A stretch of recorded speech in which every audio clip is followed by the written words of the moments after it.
નમસ્કાર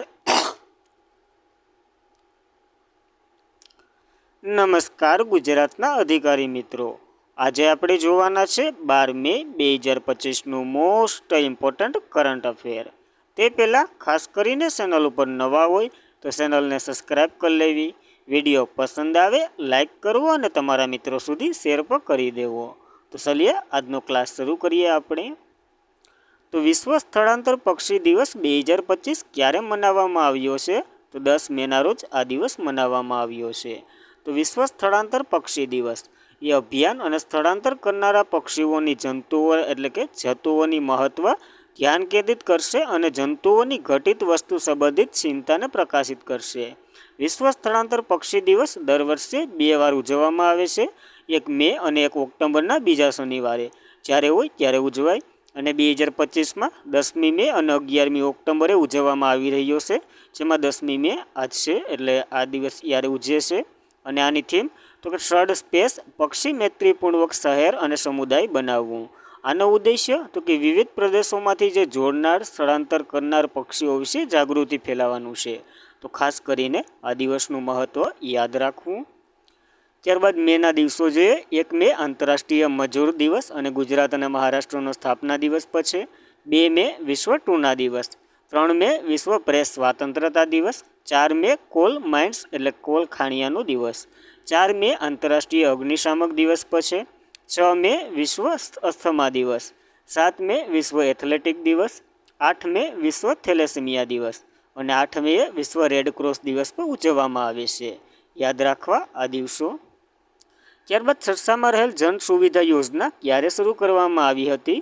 તો 2015માં શરૂ કરવામાં આવી હતી અને હાલને આને 10 વર્ષ પૂર્ણ થઈ ગયા છે. તો જન સુવિધા અભિયાન હેઠળ 3 મુખ્ય સામાજિક સુરક્ષા યોજનાઓ જેમ કે પ્રધાનમંત્રી જીવન જ્યોતિ વીમા યોજના, પ્રધાનમંત્રી સુરક્ષા વીમા યોજના અને અટલ પેન્શન યોજનાનો સમાવેશ થાય. આ 9 મે 2015ના રોજ પ્રધાનમંત્રી નરેન્દ્ર મોદી દ્વારા શરૂ કરવામાં આવી હતી. ક્યાંથી? કલકત્તાથી. અને અત્યારે 10 વર્ષ સફળતાપૂર્વક પૂર્ણ કરી ચૂકી છે આ યોજના. આ યોજના ગરીબ, વંચિત અને અસંગઠિત ક્ષેત્રના કામદારો સસ્તા વીમા અને પેન્શનના લાભ મળે એના માટે અસુરક્ષિત લોકોને સુરક્ષિત કરવાના વિઝનથી શરૂ કરવામાં આવી હતી નરેન્દ્ર મોદીએ. યાદ રાખવી આ માહિતી. હવે આ 23 એપ્રિલ 2025માં આ યોજનાએ સામૂહિક રીતે 82 કરોડથી વધુ લાભાર્થીઓ સામાજિક સુરક્ષા કવરેજ સુધી સુનિશ્ચિત કર્યું છે. હવે આ ત્રણેય યોજના વિશે થોડી માહિતી જોઈ લઈએ. પ્રધાનમંત્રી જીવન જ્યોતિ વીમા યોજના 9 મે 2015 ત્રણેય એક જ ટાઈમે શરૂ થઈ હતી અને ત્રણેય કોલકાતાથી શરૂ કરવામાં આવી હતી. આમાં વયમર્યાદા 18થી 50 વર્ષ છે. પ્રીમિયમ 436 રૂપિયા વાર્ષિક ભરવાનું એટલે કે એક દિવસનું 1.19 પ્રતિ દિવસ એટલે કે ₹1 થાય છે. મૃત્યુ પર 2 લાખ રૂપિયા મળે છે અને જીવન વીમો એક્સેસ વધારવો નાગરિકની વય માટે એને મળે છે. ત્યારબાદ પ્રધાનમંત્રી સુરક્ષા વીમા યોજના 9 મે 2015ના રોજ શરૂ થઈ હતી કોલકાતાથી જ. 18થી 70 વર્ષની વયના જે જૂથ અથવા તો મજૂરો છે એનો સમાવેશ થાય છે. અકસ્માત વીમા પોલિસી છે. મૃત્યુ પર 2 લાખ રૂપિયા અને અપંગ પર 1 લાખ રૂપિયા મળે છે. વાર્ષિક એટલે કે વર્ષનું ₹20 ભરવાનું હોય છે પ્રીમિયમ. અટલ પેન્શન યોજના આ અસંગઠિત ક્ષેત્રના લોકદારોને પેન્શન સુવિધા પૂરી પાડવા માટે જે federal fund regulation and development authority દ્વારા નિયમિત કરવામાં આવતી એક યોજના છે જે ચલાવે છે. અને 18થી 40 વર્ષની વયના લોકો આમાં રોકાણ કરી શકે છે. પછી 60 વર્ષ પછી તેમને દર મહિને 1000થી 5 એટલે કે 5000 સુધીનું પેન્શન મળી શકે છે. જે તમે પ્રીમિયમ કર્યું હોય એના ઉપર આધાર રાખે છે. તો ખાસ કરીને આ યોજના વિશે પણ યાદ રાખવું. ત્યારબાદ સરકારે 10 લાખથી ક્રેડિટ ગેરંટી કવરેજ વધારીને કેટલા કરોડ કરી દીધા છે?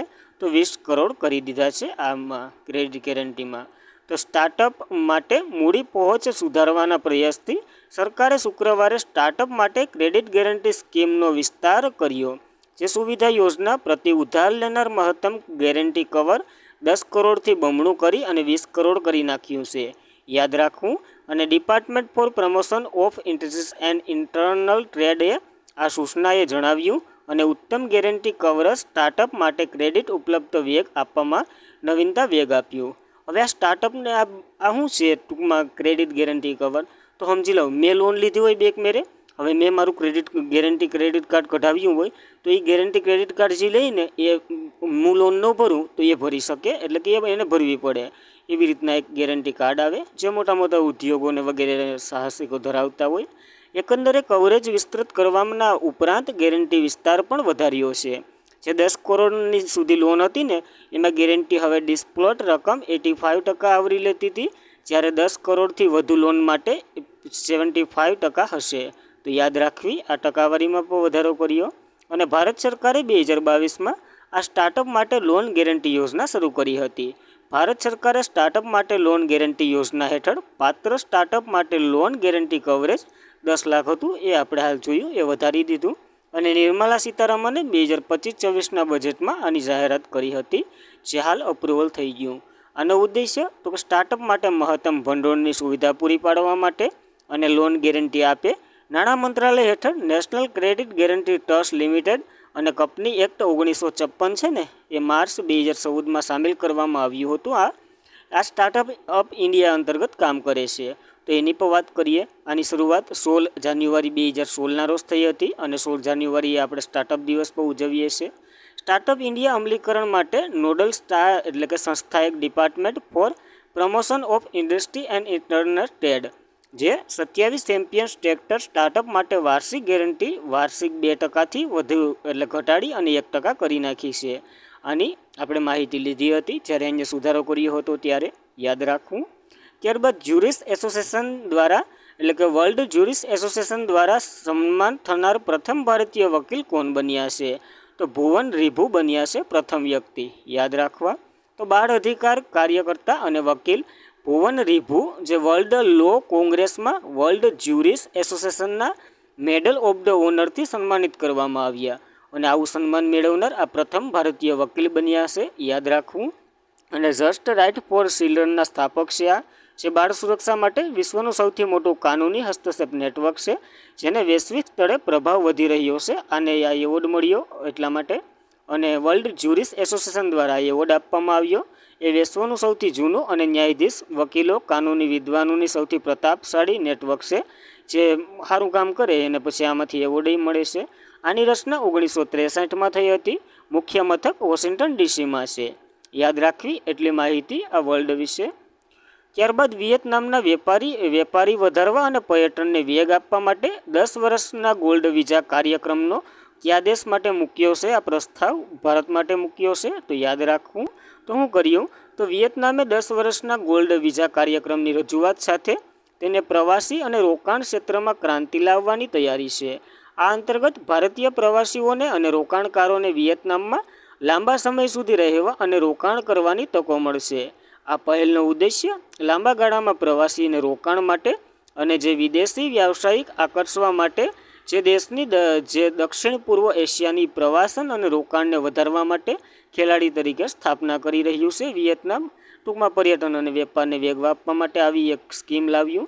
અને ભારતીય માટે આ પહેલાં કરી ચૂક્યું છે યુનાઇટેડ આરબ અમીરાત. એને ગોલ્ડ વિઝા શરૂઆત કરી હતી. જે ગોલ્ડ વિઝા એટલે શું? તો કે આ એક પ્રકારનો વિઝા છે જે વિદેશ નાગરિકોને મૂડી રોકાણ બદલ દેશમાં રહેવાની મળતી જે મંજૂરી મળે છે. ટૂંકમાં એવું કહેવાનું. આગળ હું વિયેતનામમાં પૈસા રોકું તો વિયેતનામ મને ફ્રીમાં વિઝા આપે, એવી રીતના કંઈક સ્કીમ છે. વિયેતનામની વાત કરીએ ને તો કેપિટલ હનોઈ છે. ચલણ તો કે વીડોંગ છે. પીએમ તો કે ફામ મિન્હ સિન્હ છે. અને પ્રમુખ તો કે લુએંગ કુએંગ છે. તો ખાસ કરીને યાદ રાખવી આ માહિતી વિયેતનામ વિશે. ત્યારબાદ કયા રાજ્ય અથવા તો યુનિયન ટેરેટરી શહેરમાં વાયુ પ્રદૂષણમાં ઘટાડો કરવા માટે ક્લાઉડ સીડિંગ કોર્સ સ્વીકાર્યું છે? તો દિલ્હી આ સ્વીકાર્યું છે. રેખા ગુપ્તાએ ચુકાદો આપી દીધો છે. તો રાષ્ટ્રીય રાજધાની દિલ્હી સરકારે મિત્રમંડળ શહેરની જે વાયુ પ્રદૂષણ દૂર કરવા માટે પ્રયોગિત ક્લેડ રીડિંગ, આ એક આપણે વર્ષા ન કરાવીએ હવામાં સલ્ફર ફેંકીને, એ ટાઈપનું છે, જે પ્રસ્તાવિતને મંજૂરી આપી દીધી છે. ટૂંકમાં કૃત્રિમ વરસાદ કરાવવાની વાત છે. તો દિલ્હી એનસીઆર માટે વિકલ્પ તરીકે ક્લાઉડ સીડનું ટેકનોલોજી પ્રદર્શન મૂલ્યાંક શીર્ષ લોકોને પ્રસ્થાપિત 7/2025ના રોજ મુખ્યમંત્રી રેખા ગુપ્તા, જેની અધ્યક્ષતામાં એક કેબિનેટની બેઠક મળી હતી, એમાં અન્ય મંજૂરી આપી દીધી. અને આઈઆઈટી કાનપુરના સહયોગથી આ વરસાદ કરાવવાના છે કૃત્રિમ. શું થશે આનાથી? તો કે પ્રદૂષણમાં નિયંત્રણ રહે. જે હવામાં પ્રદૂષણ ફેલાયેલું છે ને એ વરસાદની સાથે નીચે આવશે અને હવા સૂકી થાય. કારણ કે ધવાડો એટલો બધી છે દિલ્હીમાં, તો તે જોવાનું નામુમકિન છે. એટલા માટે આવું બધી કરી રહ્યું છે. અને ક્લાઉડ સીડિંગ શું છે? તો કે ક્લાઉડ સીડિંગ એ હવામાન સુધારવાની તકનીક છે, જેમાં વાતાવરણમાં એટલે કે વરસાદ વાદળોમાં કૃત્રિમ ન્યુક્લિલ દાખલ કરવામાં આવે અને વરસાદ હવામાનના પ્રદૂષણની સપાટી પર લાવે છે અને હવા શુદ્ધ કરે છે.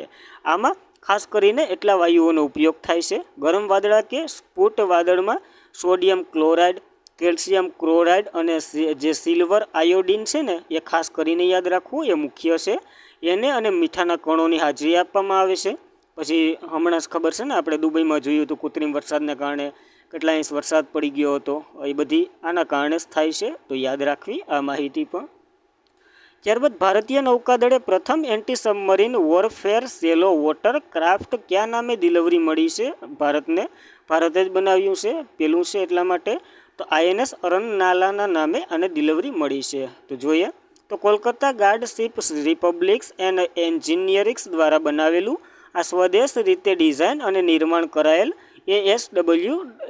ASWC એટલે કે anti submarine warfare shallow water craft માંથી પ્રથમ અરનાલા 8 મે 2025ના રોજ Larsen and last and Toubro shipyard કુટીપલિન ખાતે ભારતીય નૌકાદળ સેનાને સોંપવામાં આવ્યું છે આ જહાજ.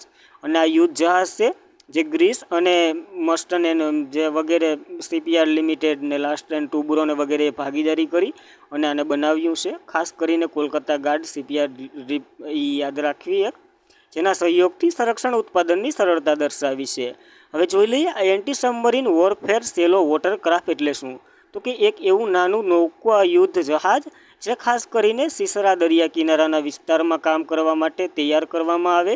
જેમ કે ભારતની દરિયા કિનારા નજીક આ વિસ્તારમાં મૂકવામાં આવશે, જે મુખ્ય દુશ્મનના સબમરીનને શોધવું, ઓળખવું અને તેનો નાશ કરવો એના માટે ઉપયોગ થાય છે. અને આ અન્નાલાનું નામ તો કે મહારાષ્ટ્રનું જે વસોઈ નજીક સ્થિર ઐતિહાસિક કિલ્લો અન્નલા છે ને, એના ઉપરથી રાખવામાં આવ્યું છે. તો આ ઇતિહાસનો પ્રશ્ન થઈ જાય, અહીંથી પૂછાઈ જાય તો, એટલે આપણે લઈ લીધું છે. ત્યારબાદ સરકારી દમન વચ્ચે ન્યૂઝ પેપરને યુનેસ્કો એટલે કે યુનેસ્કો પ્રેસ ફ્રીડમ પુરસ્કારથી સન્માનિત કરવામાં આવ્યું છે. કયા ન્યૂઝપેપરને? તો લા પ્રિન્સાન ન્યૂઝપેપર છે ને, એને આ એવોર્ડ મળ્યો છે. તો પત્રકારત્વની હિંમતને શક્તિશાળી સમર્થન નિકારાગુઆની સદીનું જૂનું અખબાર લા પ્રેન્સેનને 2025 યુનેસ્કો ગ્લુયોમોક કેના વર્લ્ડ પ્રેસ ફ્રીડમ પ્રાઇઝ એનાયત કરવામાં આવ્યો છે. આર્ગેનિયા મુરિયન શાસન દ્વારા ધરપકડ અને દેશની કાર અને સંપત્તિ ઝડપી સહિત વધારાના દમનો સામે અન્ય શું કહેવાય કે આર્ટિકલ્સ આપ્યા હતા અને સાથી ખોલીને આપ્યા હતા. અને એના જ માટે આ ફ્રીડમ માટે આને એવોર્ડ મળ્યો છે. યાદ રાખવું, એક એવો દેશ જ્યાં પ્રેસ સ્વાતંત્રતા નાટકીય રીતે ક્ષીણ થઈ ગઈ હતી, એટલા માટે આને મળ્યો છે અને યુનાઇટેડ નેશનલ દ્વારા આપવામાં આવ્યો છે. તો યુનેસ્કો ગ્લુયોમેન કેનો જે વર્લ્ડ પ્રેસ ફ્રીડમ એવોર્ડની સ્થાપના 1997માં થઈ હતી, જેનું નામ કોલંબિયાના પત્રકાર ગિલેન્ટ કેલ ઇસ્લાઇનના નામ પરથી રાખવામાં આવ્યું હતું. શા માટે? તો કે 1986માં ડ્રગ્સ કાર્લેસની ટીકા કરવા બદલ એમની હત્યા કરી નાખી હતી. એક પત્રકારત્વ હતા. અને આ પુરસ્કાર એવી વ્યક્તિને મળે જે સંસ્થા અથવા તો સંસ્થાથી સન્માનિત કરવામાં જે પ્રેસની સ્વાતંત્રતા, સંરક્ષણ અને પ્રોત્સાહનને ઉત્કૃષ્ટ યોગદાન આપે, એના માટે આ એવોર્ડ મળે છે. યાદ રાખવી આ માહિતી સાથે. ત્યારબાદ યુનેસ્કોએ આપ્યો છે તો united national education scientific and culture organization એનું ફૂલ ફોર્મ થાય છે, જેની રચના 1945માં થઈ હતી. મુખ્ય મથક પેરિસ ફ્રાન્સ ખાતે છે અને ડીજી તો કે એન્ડ્રી ઓવેલો છે જે ફ્રાન્સના છે. યાદ રાખવી એટલી માહિતી આ ન્યૂઝપેપર વિશે. ત્યારબાદ કઈ કંપનીએ ભારતમાં સેટેલાઇટ ઇન્ટરનેશનલ સેવા પ્રદાન કરવા માટે સરકારની મંજૂરી મળી ગઈ છે? સ્ટારલિંક છે જે સ્પેસએક્સ અથવા તો જે શું કહેવાય આ એલન મસ્કની કંપની છે એને. તો અબજોપતિ એલન મસ્કની માલિકીની સ્ટારલિંક એક સેટેલાઇટ દ્વારા ઇન્ટરનેટ સેવા પૂરી પાડે છે, એટલા માટે. અને જે સેટેલાઇટ ઇન્ટરનેશનલ સેવા પૂરી પાડે, જે ઓપરેશન લાયસન્સ અને અરજી કર્યા લગભગ 3 વર્ષ પછી આને મંજૂરી મળી છે આપણી સરકાર દ્વારા, અને નિયમનકારી મંજૂરી મળી ગઈ છે, જેનાથી કંપની દેશની સેવાઓને શરૂઆત કરશે. માર્ગ મોકળો થશે. અને ધ ઇન્ડિયન એક્સપ્રેસે જણાવ્યું છે, આ આર્ટિકલ છે, આલતુ ફાલતુનું નથી, તો યાદ રાખવો. અને સ્પેસએક્સ હેઠળ કાર્યરત સ્ટારલિંકનો અર્થ ઓર્બિટ ઉપગ્રહ નેટવર્કનો ઉપયોગ થાય. ટૂંકમાં ઉપગ્રહથી આપણે હવે ઇન્ટરનેટ મેળવી શકશું આ સ્ટારલિંકનું અહીં સ્થાપના થઈ જાય પછી. અને હાલમાં જ તેની સંખ્યા 7,000 છે. એ પહોંચીને 40,000 ઉપગ્રહ લોન્ચ કરવાની આની જે ટેકનિક છે સ્ટારલિંકની. જો તમે ઇમેજમાં જોતા હો, આ બધી જે વધારે લાઇટો થાય ને ત્યાં એના ઉપગ્રહ આવવાના છે. એવી રીતના આખી પૃથ્વીને ઘેરવાનું છે આ સ્ટારલિંક, અને એવી રીતના ઇન્ટરનેટ સેવા પૂરી પાડવાની છે. આ છે આની સ્ટ્રેટેજી, તો યાદ રાખવું. ત્યારબાદ યુપી અને અગ્રીન્સ અને એઆઈ પ્રજ્ઞા, એટલે કે યુપીએ અગ્રીન્સ અને એઆઈ પ્રજ્ઞા પહેલ શરૂઆત કરવા માટે કોની સાથે ભાગીદારી કરી છે? તો વર્લ્ડ બેંકના અજય બંગા તમને દેખાતા જ હશે. તો વર્લ્ડ બેંક સાથે જ હોય ને.